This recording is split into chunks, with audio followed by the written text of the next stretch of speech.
And good morning. Welcome to another episode of Cloud Chats. It is August 12th, 2021. This is episode 24, titled Restrictive ElasticSearch, New Droplet Console, and Memes. Good morning, everyone. And Hi. And memes. And memes, because let's be honest, that's the whole reason we're really here, is for the memes. I mean, yeah, it's like that's DevRel's job, right? It's just find relatable memes all day. Mm-hmm. Yeah. I've heard that one before. We also stand at conferences and wear a glorified t-shirt cannon. Yes. I would like I would like a real t-shirt cannon. Right? That could help us with the pandemic. We can spread people out and then give them shirts via t-shirt cannon. Sounds like a very justifiable business expense. I'll just talk to the CEO of DigitalOcean and get that. We'll get it. Yeah. And hello to everyone in chat. We've already got the ask, where is Chris today? Chris is taking some time and will be back with us hopefully in a couple of weeks. But yes, so it'll just be us and then some special new guests for the next couple of weeks, which will be really awesome. But yes, and maybe when Chris returns, he will tell us about his super secret project. If there is one, I don't know. We'll have to tune in to find out. I feel like you just have to assume that when Chris is like not completely engaged in something, he's engaging in something else. Yes. He's a busy man. He's a busy man. There's a lot going on, so he'll be back. For now, you have us. We're still just as lovely, and Matt is also he's like the British Chris, British JavaScript. Like British Chris. Sure, we can go with that. Yeah, we can go with that. We'll go with that. Okay, so let's start off with our Hello World question today. Also, tell us if you're in the audience. Tell us where you're from. We love hearing where everyone is from, and we love the creative answers that we get every time. So tell us where you're coming from. But today's Hello World question is: if you could travel in time and see an event in the future, what would it be? So last week we got all philosophical on the past. And today, what a mistake that was. So today we're going to say, if you could time travel, I'm sorry, I can't read my own writing, and see an event in the future, what, I'm trying to type this at the same time so I can put it at the bottom, but obviously typing and talking is hard. What would it be? So we save it. If you're in chat, let us know. Where would you travel to in the future? Travel to? Is travel to the right thing for like time as well as place? An interesting question. Is that the right word? Oh, here we go with the grammar. Yes, we're just going to say that. We're just going to go with traveled, and we're not going to dive deep into the is that. There was a Big Bang Theory episode when they were talking about that, and it's like would not traveled or something. Like they're the proper grammatical sense for it. And I'm like, no, I don't have time for this. have not, like it was weird. But yes, okay, so we have some people here. Donald's from Birmingham, Alabama. Fantastic. We have Tech from Baton. We have Mavnir from Netherlands. I'm gonna say Utkarsh is from India. Nice. And don't worry, Donald, Chris will be back. Chris will be back. He'll be back. Weeks. He's having a break. Just not for a few weeks, but he'll be back. Don't worry about it. Also, hello to Lovekesh and Rohit. Yes. They were our early comments. Komsan, Faraz. Oh, Leroy from South Africa. Lovely. Welcome, everyone. Wow. Yeah. Well, and Donald... let's look at some of these answers from in the comments, because I need more time to think about this question. Oh, Donald. We're stalling. Yes. I like this. Interplanetary roller coasters. Paulina has some salt here. So if England ever were to win the World Cup, that would be fun. Yeah, I don't travels that, unfortunately. It's just not possible. Yeah. That's also kind of like one of the, I don't know, I was thinking about it. And there's a really funny joke from King of the Hill, like a long time ago, when they talk about the time when Dallas Cowboys and the Houston Texans would both be in the Super Bowl, and it would be an all Texas Super Bowl. I feel like that's less likely than England winning the World Cup, but you never know. England got pretty close this year, and then we didn't. Yeah, yeah, and Houston was 3-12 last year, so it sounds like your false reality is closer than mine. Yeah. So, I like Mavenir's got a good answer. Mavenir, calling back to last week. Very nice. seeing the upcoming Avatar movie. Last week, Mavenir talked about wanting to relive that moment by seeing Avatar: The Last Airbender for the first time, which I can appreciate. If you travel at some, I love Cash's answers the best. Let's see Matt's face reveal in some cloud chats. So eventually, when the world opens up, we will be able to do an in-person cloud chats. At that point, Matt will not be able to hide behind an avatar. No, you won't. Someone will fly me out to the US, and then maybe it will happen. Yes. So you will not be able to hide. He's talked about getting a cardboard cutout. We're not going to do that.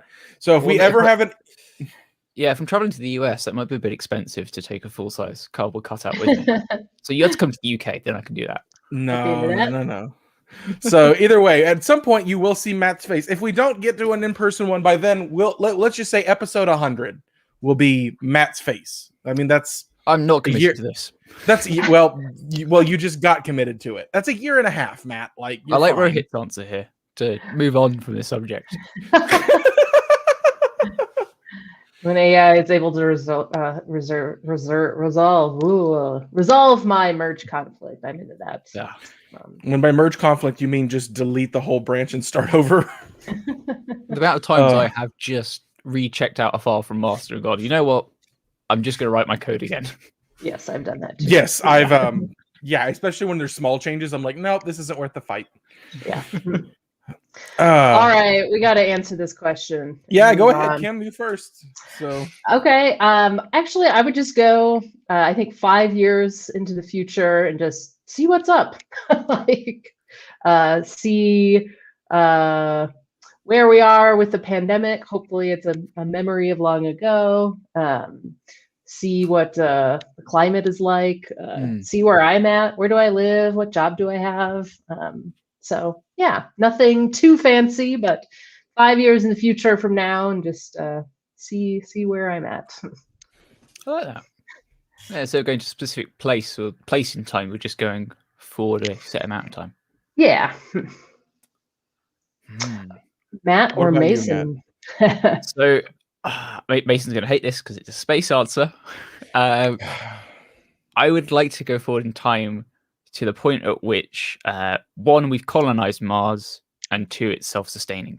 Ooh, cool. Because I think they're two very different things. And actually, Elon Musk, in a recent interview, like yesterday, I think it was, kind of said, he thinks he'll be long dead by the time we've reached a point where Mars is self-sustaining. So it would be traveling very far into the future, but I'd like to go see it. I think it'd be really cool. Just see, humans on another planet completely detached from Earth. I appreciate that answer. Yeah, that's a good one. Mason? So there's a really cool project. I don't know if you ever heard about it. It's called the Clock of the Long Now. It's also known as the 10,000 year clock. And its minute hand moves once every century. It's built in like the mountains as like this self-sustaining mechanical clock. And from 1999 to 2000, the clock chimed twice. And the next time the clock will chime will be in the year 3000. And I would just like to go there and see if it's still there, and see just what the world looks like in the year 3000, and get to watch a clock that I will never in normal time make a noise, because that's how random I am. That's a great answer. Both of you have very good answers. I like that. Well, let's say hellos to people who've put their name in the chat. So hello, Leonardo from Chile. Faraz from India. Harsh. Now we know Harsh. He wants to learn more about the new console. Oh, that's coming later. Harsh, what could you possibly want to learn about this new console? Yes. It's almost like you might already know the answer. Okay, what does Donald say here? See what the latest Yankee Candle Corporation scented candle scents are, so I can beat them to the punch in my effort to sell handmade candles. You know what? I like that. Businessman, love it. When GitHub Copilot is taking over the world. Don't know how to feel about that one. Yeah, that's based on the way it currently fills things out, not anytime soon. Yeah, but awesome. That was some great answers. I like that. That was good. That's good. I love philosophy chats. It does really well. Pairs well with nice cloud chats. So But now we're going to move on to our news segment. This is the part of the show where we talk about the latest things in tech news and usually space. But this week we actually have some really interesting ones, and there's going to be a little bit of salt. So without any further ado, here we go.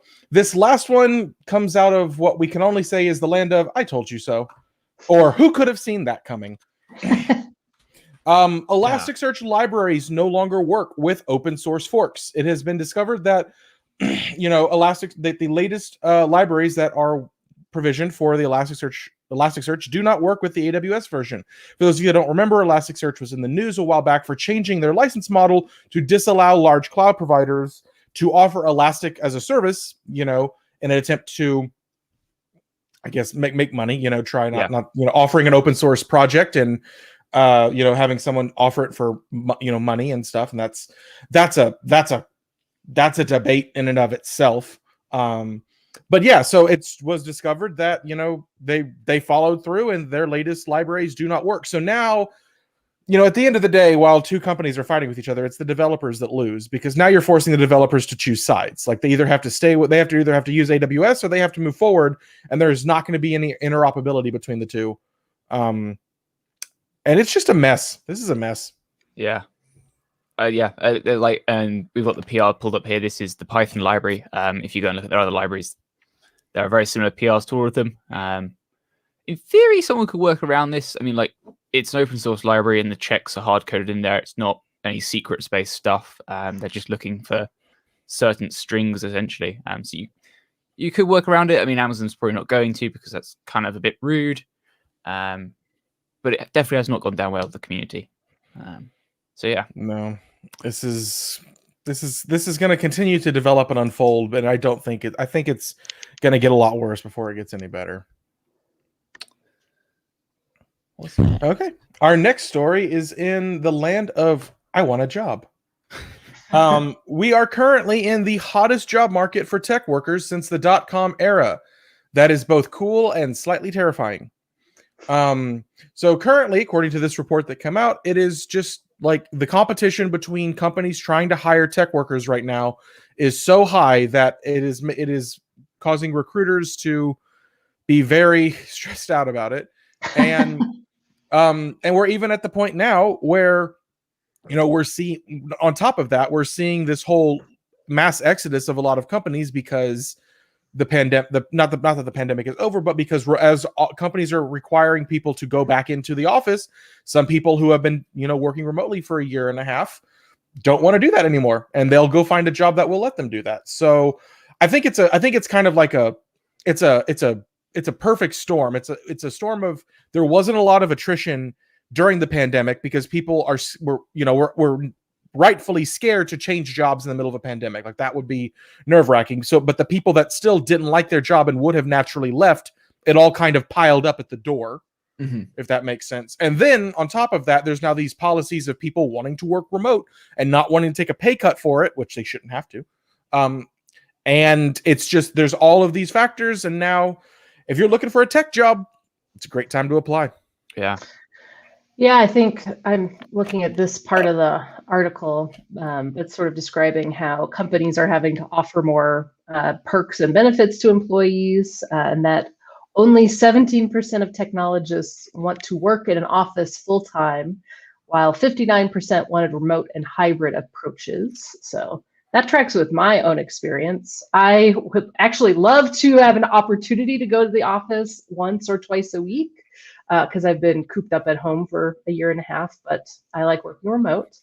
And I know like 3 or 4 people in my network who have quit jobs that said, all right, you have to come back to the office. And they said, no. So, if you've got the power and you're looking for a raise or a better job or a company that's more aligned with your values, now is a good time to be looking. Yeah.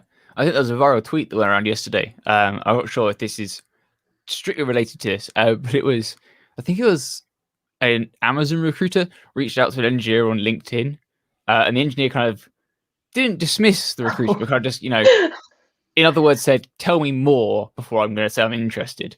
And the recruiter replied going, "Sorry, I don't have time." I saw that. Which I think really speaks this, right? It's such a busy market currently. Yeah. I had not they're seen just- that. Yeah, it was wild.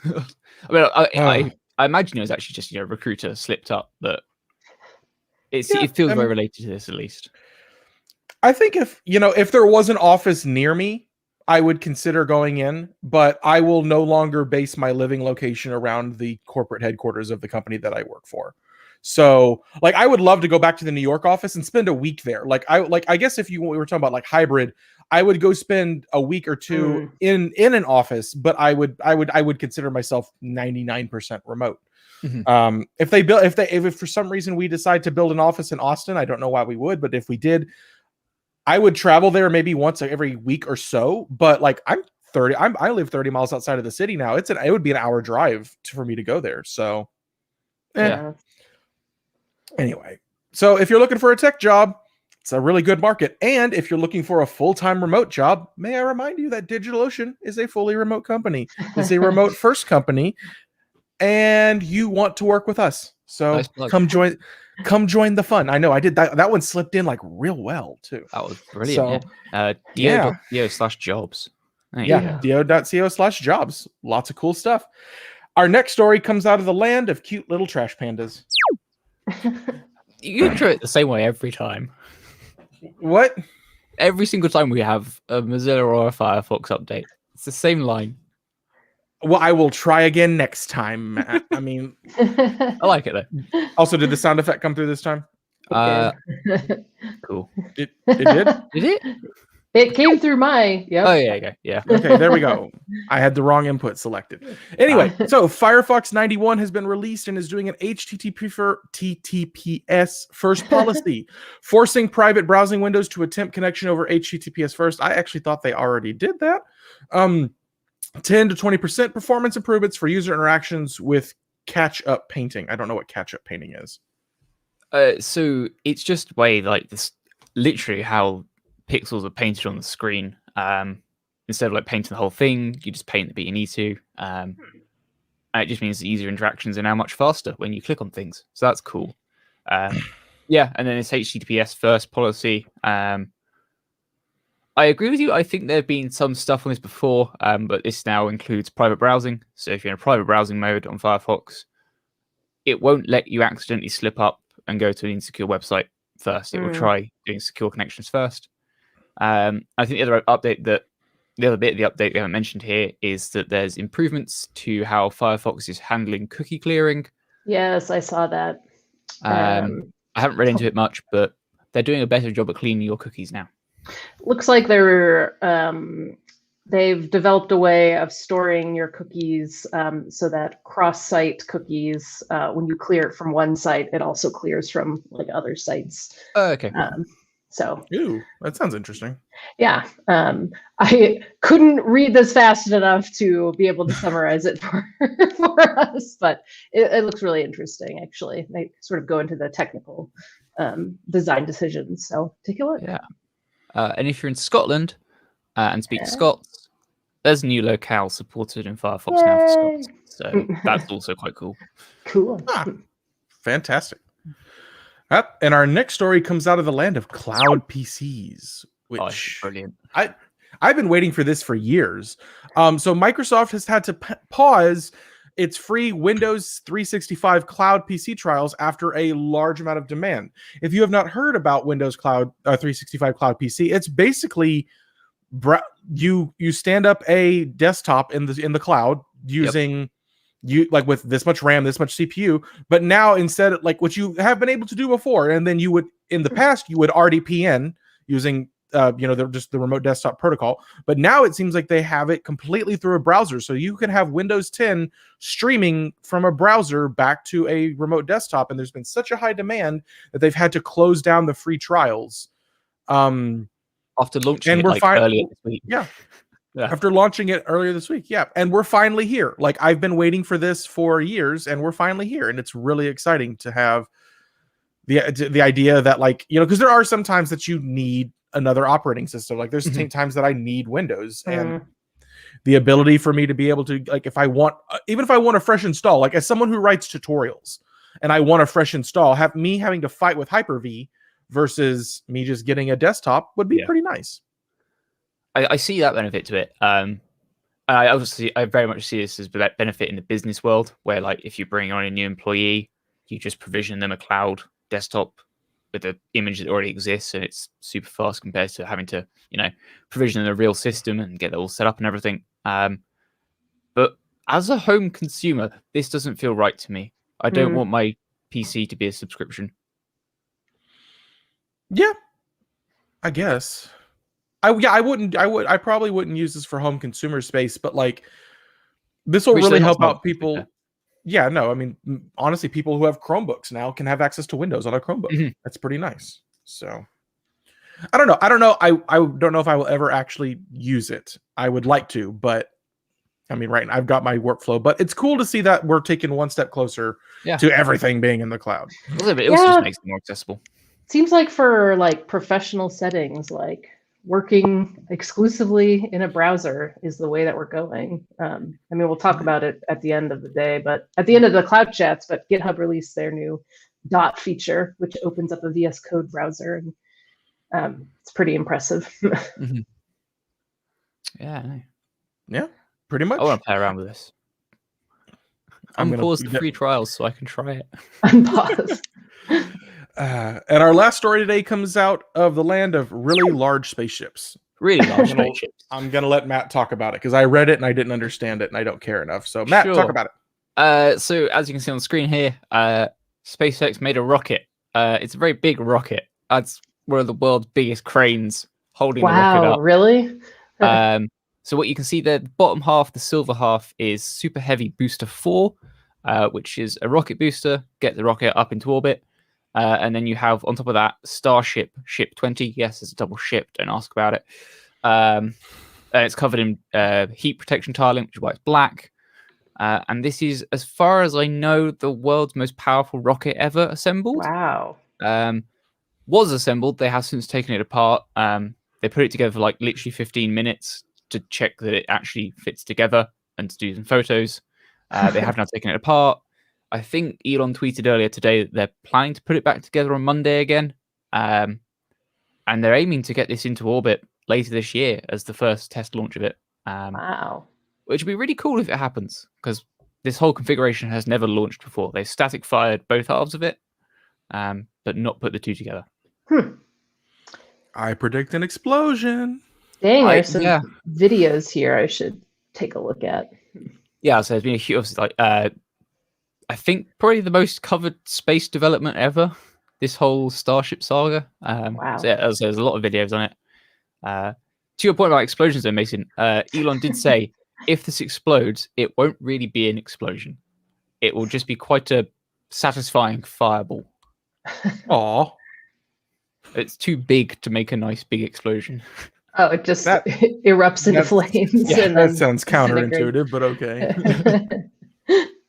But yes, I was saying it's quite high likelihood that this will just, blow up on the pad instead of actually going into space.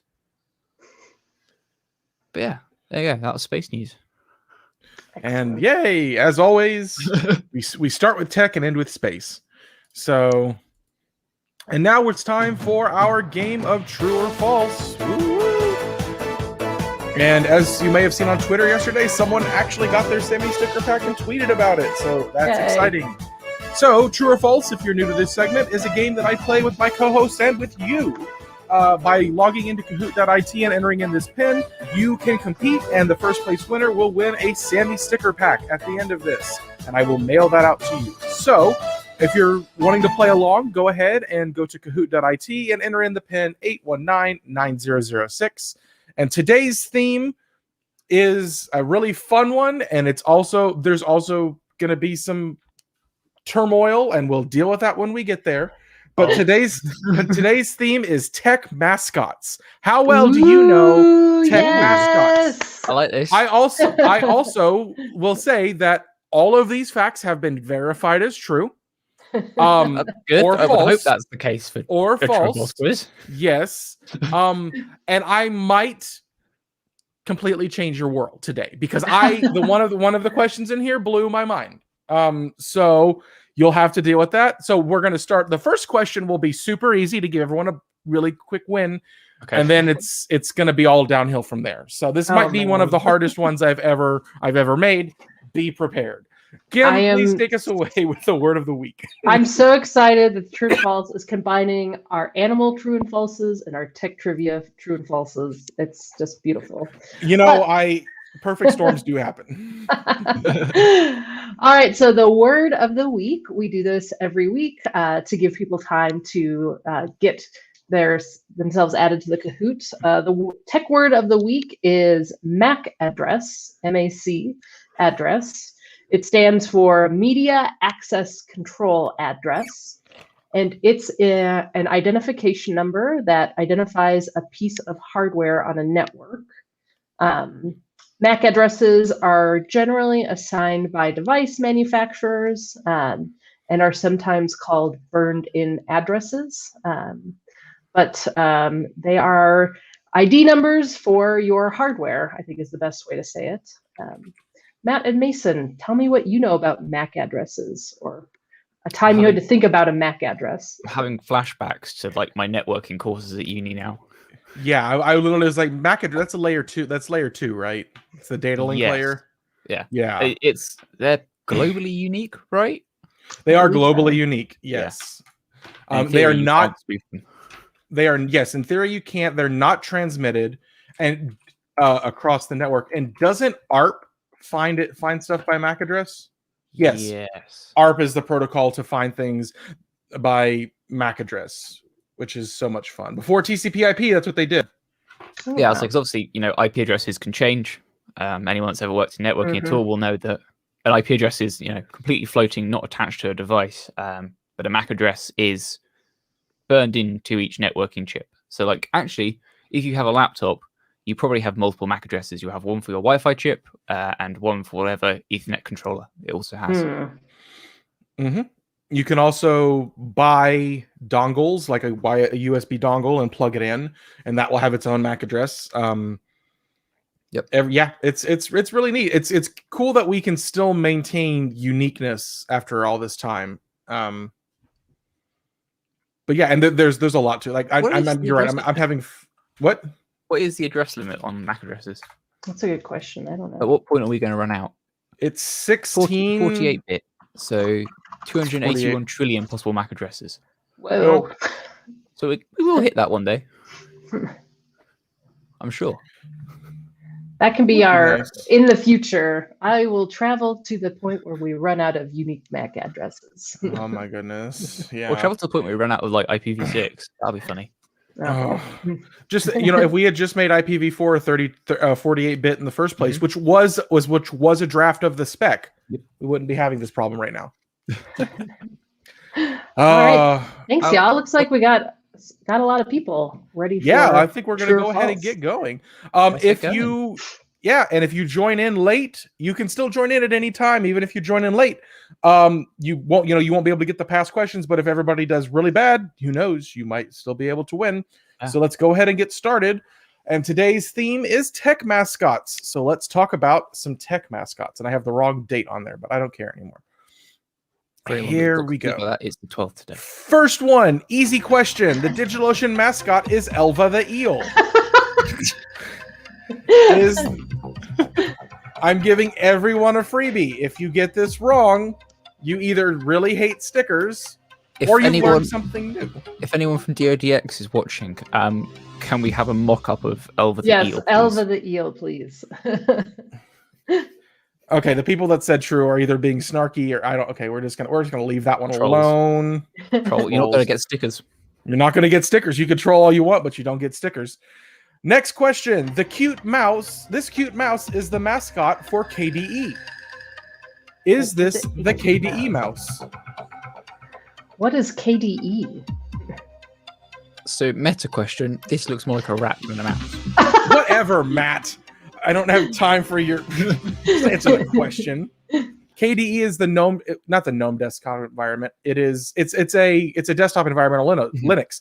This is false. This is not the cute little mouse of KDE. This is the mouse of XFCE, which is another Linux desktop environment. Oh my. We're doing the acronyms thing here.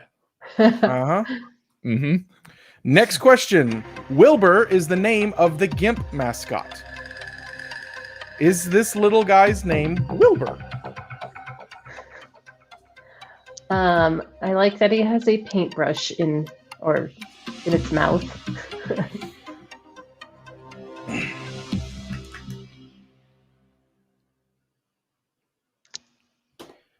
Everyone got it. This is true. The cute little, I guess it's a fox looking thing on the GIMP mascot is I don't know. It doesn't. I actually looked it up. It doesn't say.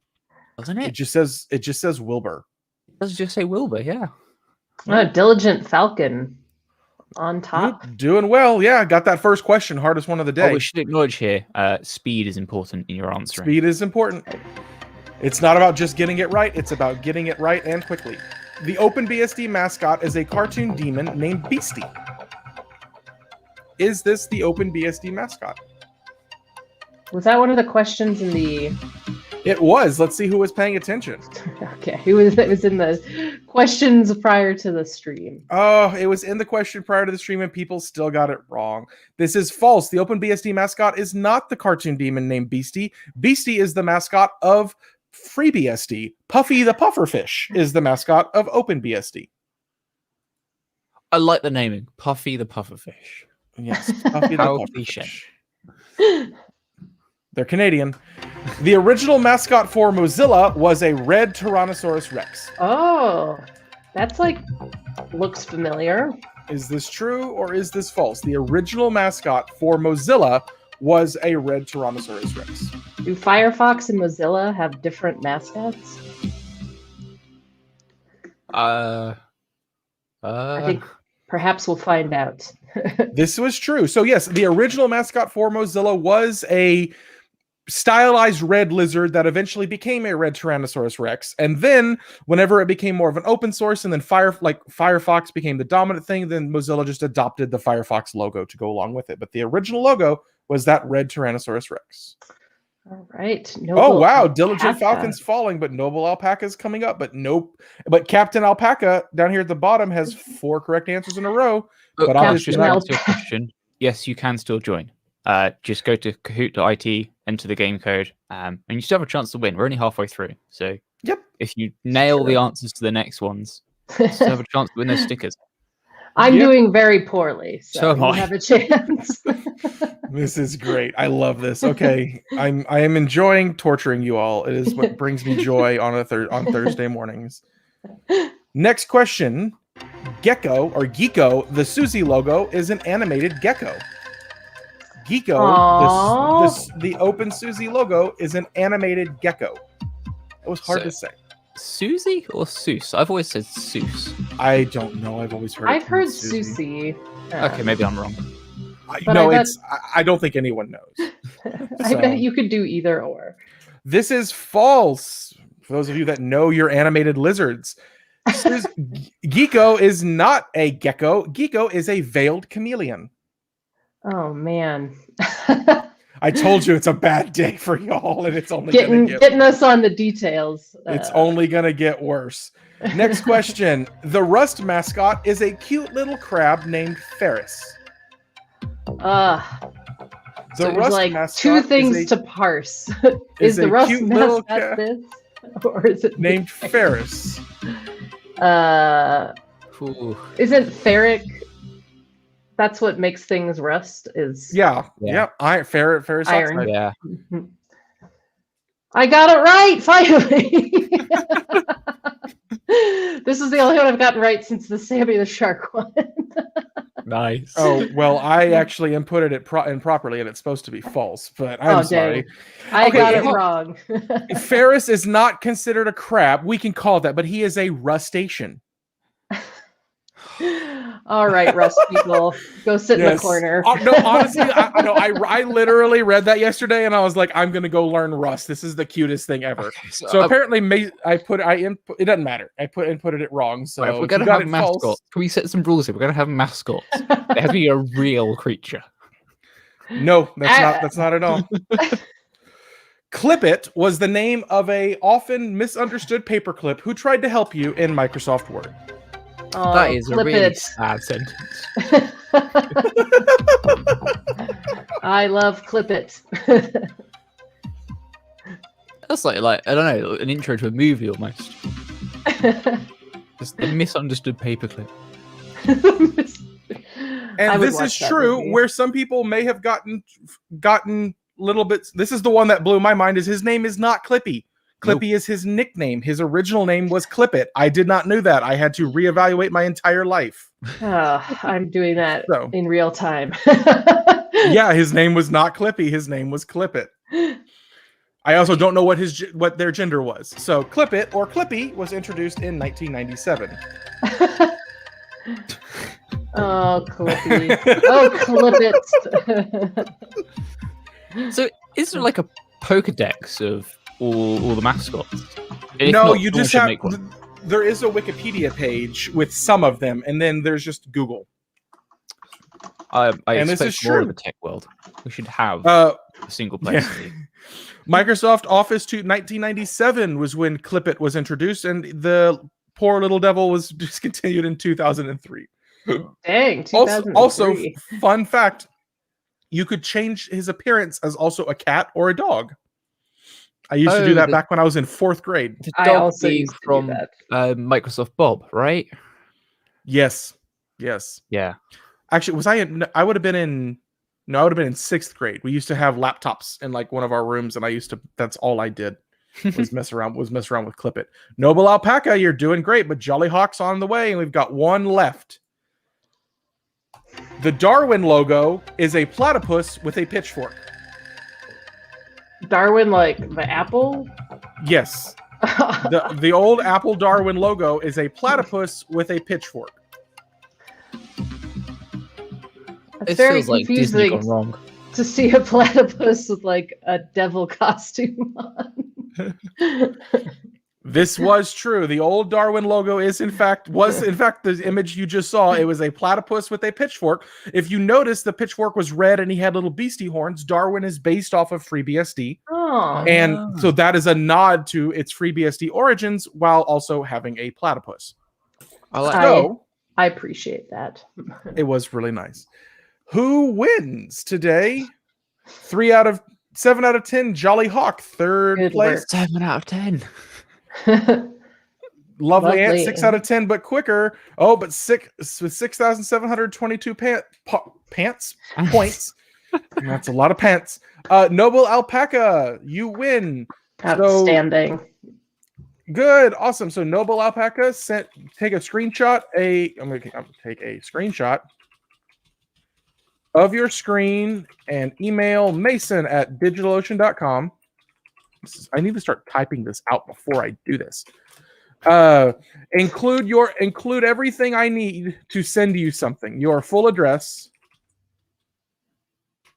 Everything I need to send you something. You get the gist. Take a screenshot, send Mason an email, include your shipping details. Yes, because it does happen sometimes that like every now and then people forget their postal code, and I'm like, I cannot look up postal codes across the world. I'm not that good at Google. So that is all we have for our True or False episode today. Let's get into our lightning tutorial, which is me once again. So we're going to learn. What are we going to learn about this week, Mason? Today, we're going to talk about another DigitalOcean product that was just released, and that is our new web console for Droplets. So I'm going to use 2104. Actually, we'll use 2004. I don't know why I'm messing with that. We're going to go ahead and spin up a quick droplet real quick, and then I will explain to you what is going to happen. So we recently, this week, released a new Droplet Console. So if you're aware of DigitalOcean's Droplets in the past, there was an old VNC console that you could open up and you could get direct access in as a recovery console into your Droplet. It kind of sort of worked. It worked very well as a recovery console. It in no way worked as like a decent development console or anything like that. Just typey. Like I remember one time it wouldn't take in the less than symbol, and I was like, well, not writing HTML today. So when we create any new droplet, we can go into the access tab now. Mason, are you sharing? I'm not sure. That would be great if people were to tell me that beforehand. Well, I just assumed you were prepping before you showed. I was like, okay, he's hyping us up. Okay, either way. Okay, so I created a droplet the same way you normally create droplets.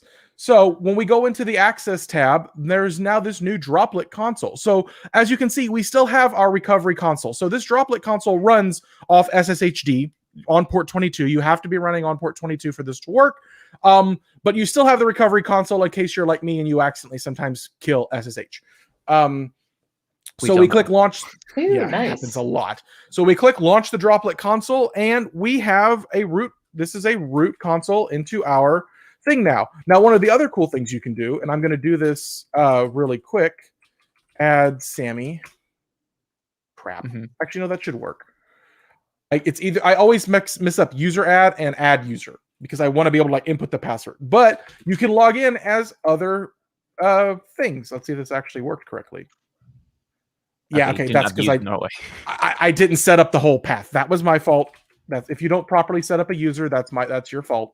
Oh, I like the messaging we get about what's happening as the yes. So you have we'll do add user and we'll say Mason. Okay, so it didn't create like any of the actual stuff that was necessary and I always mess that up. Okay, so now we're logged in as that. Now let's log in as Mason.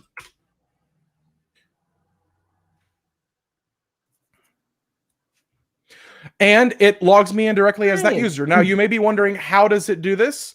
And that is because, so this is not actually, like, I was actually, when I first looking at it, I was like, oh, is this like copying my keys over? I don't know. We have our own DigitalOcean agent. I don't know how it does it in the backend, but I'm assuming it does some sort of like sudo-i, like impersonate, because you cannot log in with these keys for the Mason user. So if I try to actually SSH in as Mason, at this IP address, if I can get the IP,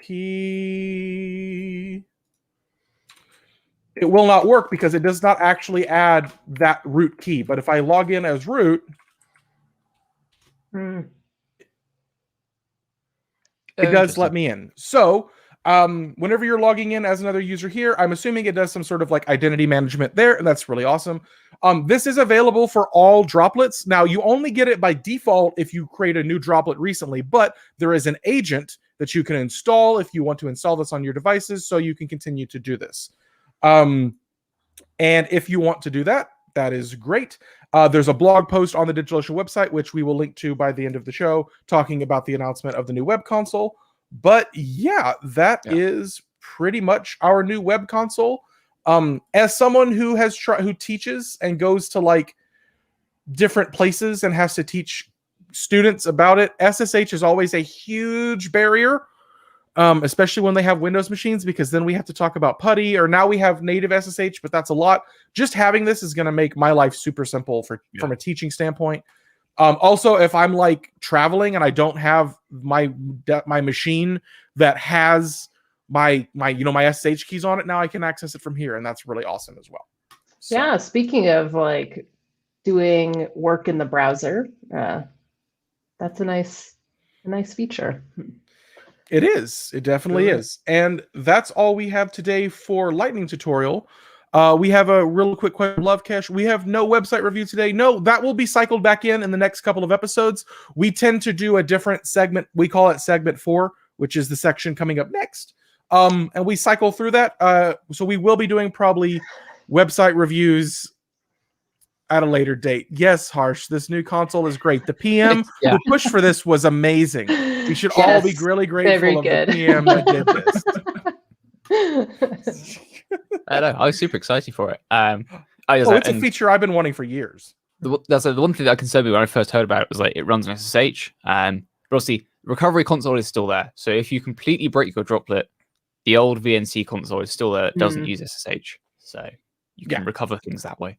That's fantastic. I love that. That's going to make life so much easier. Harsh is making me laugh today. It's great.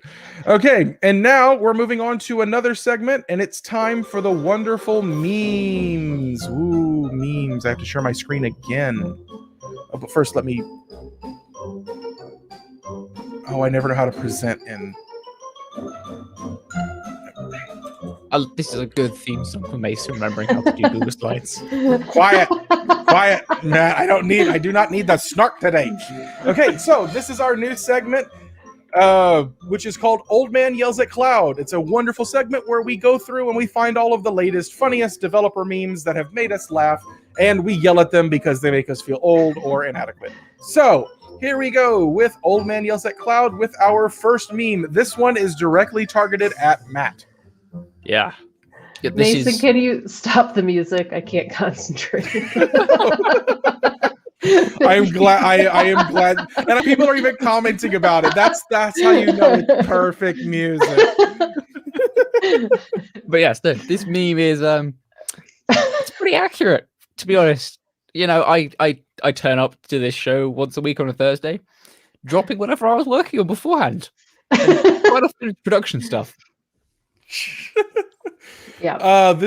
I feel like everyone feels this at some point. One, I just love how they imagine taking this picture first off. Like, it's pretty great, but yeah. I can't believe this is real. This is a CG photo, Mason. I want to believe it's real. This is another one that might be aimed at Matt. Whenever the internet goes down, it's typically a CDN somewhere. Cloudflare, no. What? Sorry, force of habit. Fast. I spit like water out whenever I originally read this one. Are you okay, Matt? Yeah, you know. Oh, dear.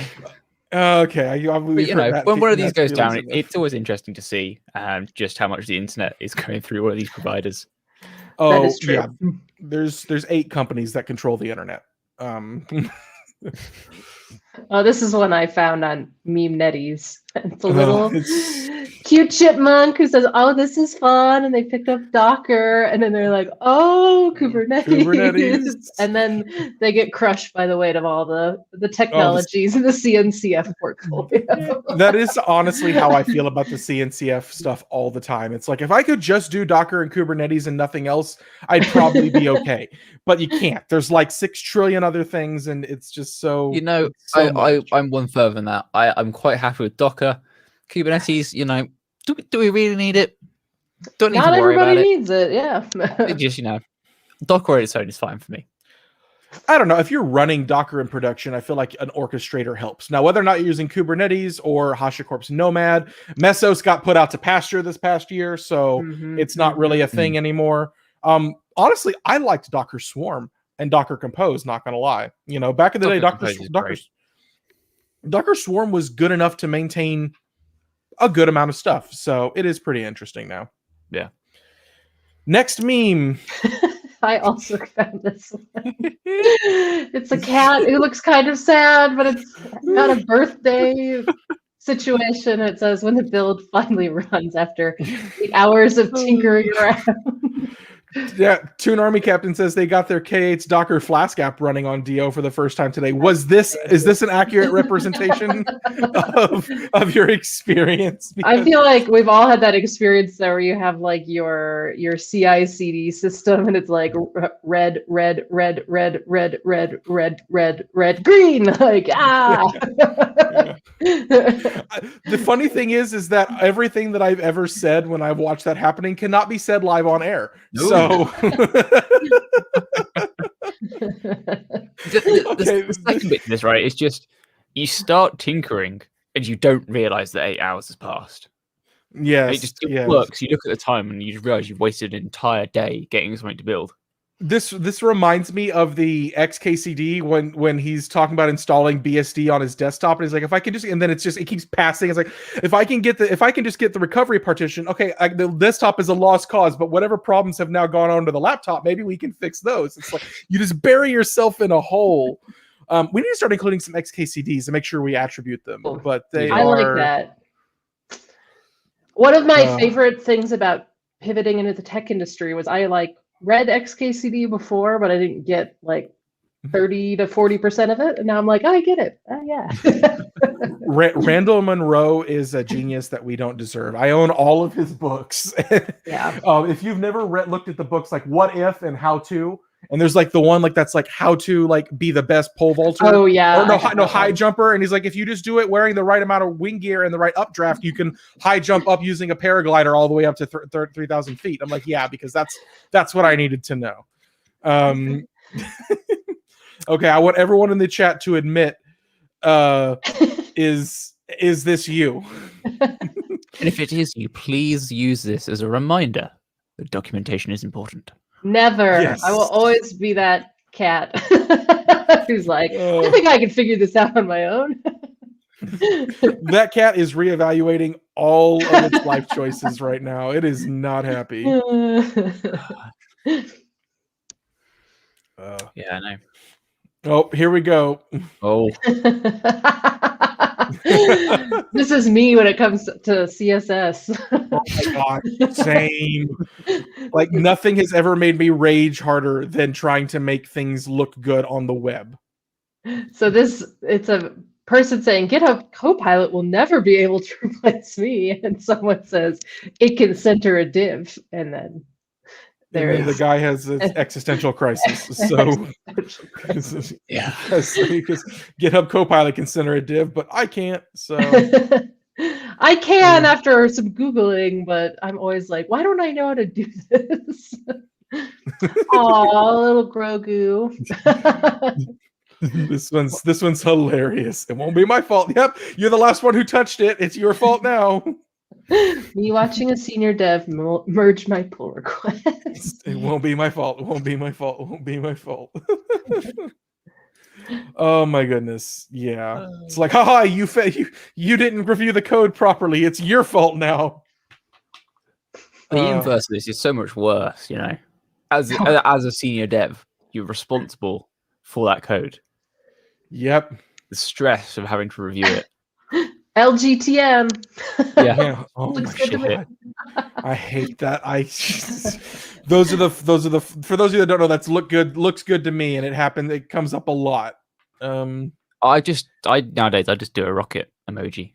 I approve. I like that. You just :R, enter, and GitHub completes it. Very good. Yeah. Is that and it? That is that we only had Aw. 7 memes this week. See, we need to add more because obviously this is a fun section. We need another form, Mace. You know how we have a form for website reviews and for questions? We need a form for memes. We will come up with one, and the next time we do this, we will let people submit their favorite memes to us. That will in no way turn out wrong. No. Awesome. Well, that is all we have for Old Man Yells at Cloud, and now for our favorite and last section of the day, What's on Your Mind? This is the section where we go around and we just talk about what's been on our mind lately. Can be tech related, doesn't have to be, but we shall see what's on our mind, starting with Matt. Cloud Chats Therapy, just for those of us that know the alternate name to this section. I still like what's on your map, not mine, but we can call it Cloud Chats Therapy if we want. So you may have noticed, if you're a user of Twitter, in the last day or so, that things look just ever so slightly different. Depending on what theme you use, might be more obvious. But Twitter you're not wrong. They have rolled out a new design over the last few days that includes a new font. It's a custom font called Chirp. It's Twitter's own font. I think it's based off another font that exists in public domain, that has some custom ligatures. Like there is a Twitter icon in the font, if you type the right thing, which is quite cool. And then they've redesigned the site a bit. Kind of generally aiming to have it more accessible, so buttons are higher contrast. I think text spacing has been tweaked as well. But yeah, it's on my mind. I don't know how to feel about it. The font doesn't quite sit right with me. But I like it. It's a nice font, but if you glance at it, sometimes it just doesn't look quite right. I don't know why. I'm still. Yeah, maybe. I guess I don't know. I'm not one. I couldn't pick the font out of a lineup, so I don't know if I'd be able to tell you the difference. But yeah, it usually takes me a week or so to get adjusted to big UI changes or logo changes for products I use a lot. Yeah, also, but like this is Twitter we're talking about. They've got some of the best designers in the industry, and this was very much an accessibility focused update. Nice. So I very much trust them in this decision. I'm sure we'll all get used to it very quickly. Kim, what's been on your mind? Right. I am going to share my screen. So Speaking of all the browser-based workflows, so GitHub introduces the dot. So this is one of my GitHub repos. I'm open to it in the browser, and I just hit dot, period, and it takes me to a VS Code text editor in the browser where I can make changes to the code. So it's really impressive. That was so fast. Isn't that amazing? And like to Mason's point earlier about the new Droplet Console being better for teaching, like I like having students work in a text editor when I'm teaching courses, especially if they're kids. And this is so nice because you don't actually have to like set up a text editor on their machine to teach them how to open it. So the dot is on my mind. Also, like for an education context now, it's just here's the demo repo. Press the fork button. Press the dot. Oh yeah, I didn't even think of that. Working your own version of it. Oh, that's so rad. Okay, I'm starting to appreciate this even more. Yeah, no, it's a really cool feature. The one bit of feedback I saw on Twitter when Nat tweeted about it, and one that I actually really agree with, I don't like that it's just bound to pressing period. That's fair. It's very easy to just accidentally hit that key. And it's also not accessibility compliant though. Like WCAG has guidelines on shortcuts like that. It should be like on Control or Alt or something. There are some really cool feature. Yeah, I mean, this one will blow your mind. If you ever want to change a single field in Jira, period also opens up a little bar, and you type in, I want to change label, period, type label. Like, so it's not the first. It's the other. Is Mason dying? I think we might have lost Mason. I think his Google Fiber may have got to him again. I'm here. You're back. I'm here. Oh, you're back. Okay. Yeah, that was weird. Okay, Jira period opens a field that you can edit right there. That's cool. I did not know that. Yep. It's if you ever need to do quick edits, it helps. Well, if you change github.com to github.dev, it'll take you to the same view. So I'm hoping GitHub will become WCAG compliant and either change that shortcut or disable it. Yeah. But it's really cool. They'll do that, but it's really, either way, really cool feature. Awesome to see that CodeSpaces is becoming kind of more like mainstream part of mainstream feature of GitHub. I think there's an engineering blog that came out alongside this. GitHub's entire engineering team is now using CodeSpaces. Oh wow, that's amazing. That's a huge behavioral change to be like, all right, everybody, you've got to use this text editor. that's an eat your own dog food kind of thing. I'll say, but that's what you said, Mason, dog fooding. And to me, that says, they're now confident in the stability of CodeSpaces, which is really cool. That is really awesome. I haven't even had a chance to play with it yet. Maybe if I'm lucky. I need to put some time aside and actually start playing around. See what because I think you can do config files and stuff for it, so you can load your own stuff. Oh, rad! Oh my gosh, I didn't know that. I think you can just have a .files repo in your account and it will run all that stuff for you. Oh my gosh, that's so cool. Okay, I also need to set aside some time to play with that. Mason, what's in your mind? I saw a tweet this week that from I think it was her name. I know her first name is Angela. I think her last name is Jones. She's a very well-known developer advocate. Oh yeah, Angie Jones. Angie Jones, yes, Angie Jones. And it said the tweet said developer advocates or developer relations are the true 10x engineers. And I'm like, oh great, here we go with 10x again. And while I don't believe in the 10x engineers, I do think that I'm doing more work as an advocate than I ever did as an engineer. Mm-hmm. Like I am. And I would not have thought that. Like whenever I was on the outside looking in at this position, I like we were talking earlier, glorified t-shirt cannon. Go to a conference and get to do fun stuff. And well, first off, because of the pandemic, that hasn't been my job at all. But I do so much. And I want to write a blog post about it and be like, your developer advocate basically is like they're product managers, they're engineers, they're They're social media, they're marketing managers, they're demand gen people. Like they're every part of a little bit of every part of every role in marketing, and a couple of roles in engineering, and a couple of roles in product. And you roll one of them together, and you're like, okay, you're going to work on one thing for an hour, and then it's just going to be like different thing, and you're constantly rolling through stuff. And it's fun. I like it. Like it's a job that I thoroughly enjoy, and it's fun. But wow, every now and then I'm like, I wish I could go back to just maintaining one product. Like I'd go back to being on call. That would be like, it seems easier now. The on call part, getting woken up at 3 a.m., that doesn't happen to advocates, but like, can you imagine? Oh my God, I would quit. But I think that Kim, I would also love Kim's opinion on this, because Kim's a newer advocate, and I think that like we don't get a lot of time to just focus on one thing. Like how often do we get to write code and then have to maintain it? Yeah, it's an interesting role. There's a ton of variety. I definitely never feel bored or never feel like I have too much time on one task, which is sometimes great and sometimes frustrating. But yeah, I agree. It's very cross-functional in terms of like the different things you can do at a company. Like sometimes I write code, sometimes I do a talk, sometimes I'm talking to a product manager and figuring out like, when is this product going to be released and how can I create a video for it? Like it's a fun job. There's a lot of variety. Sometimes I sit around and I Google cloud-related jokes for a day and put them into a spreadsheet so I have them, and then I have to explain to my boss why there's a Jira ticket that says write comedy material. So yeah. Yes, so that's what's been on my mind. Oh, also, if you haven't watched Supermarket Sweep, you should watch Supermarket Sweep. It's oddly entertaining. Who's the host? I watched it when I was a child. The reboot host is Leslie Jones. Oh, she's great. Okay.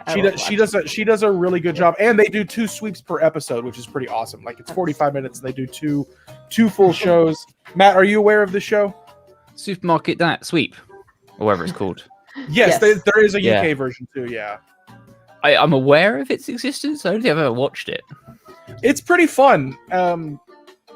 I don't like you. It's all supermarket and food based trivia, and apparently I'm really good at it. So Well, and then isn't the sweep? It's like, all right, you have to get these 10 items, and you have to like figure out the most efficient way to move through the grocery store and like pull them off the shelf into your cart, and like people are running. yeah, you have like mission items, and it's also like just get the most items in your basket that cost the most amount of money, so that way, and so you got to know what's expensive at the supermarket. I'm like, it's pretty entertaining. I think the recollection I have in my mind for some reason is like a really short snippet of it with a Mini Cooper driving through a supermarket. I don't know the context behind this That's memory. the British version. You do all of that in a Mini Cooper.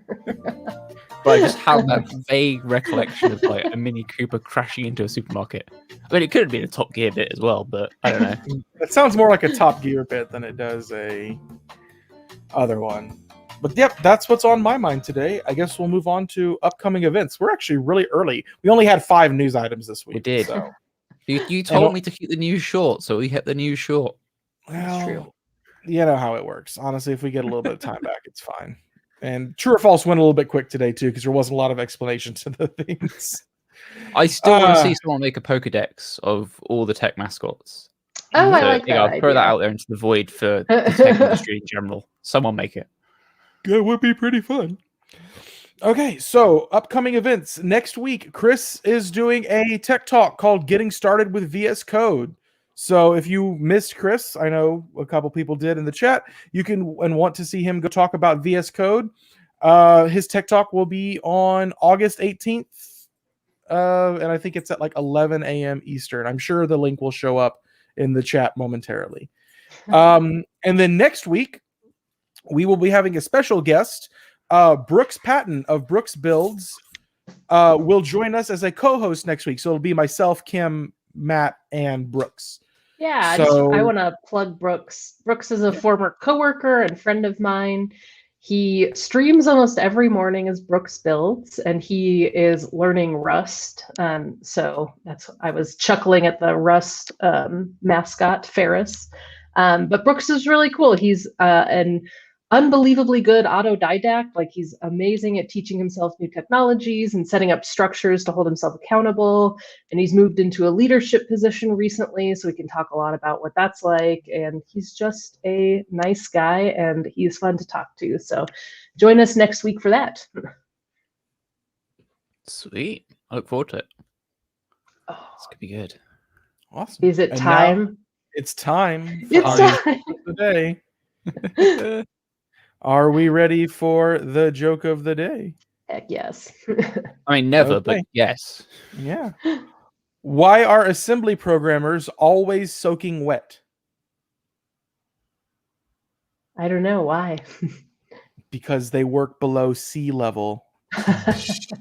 Ooh, the sound is so good. Are you mad, Matt? My mind went through a lot of backflips trying to figure that one out before you said it.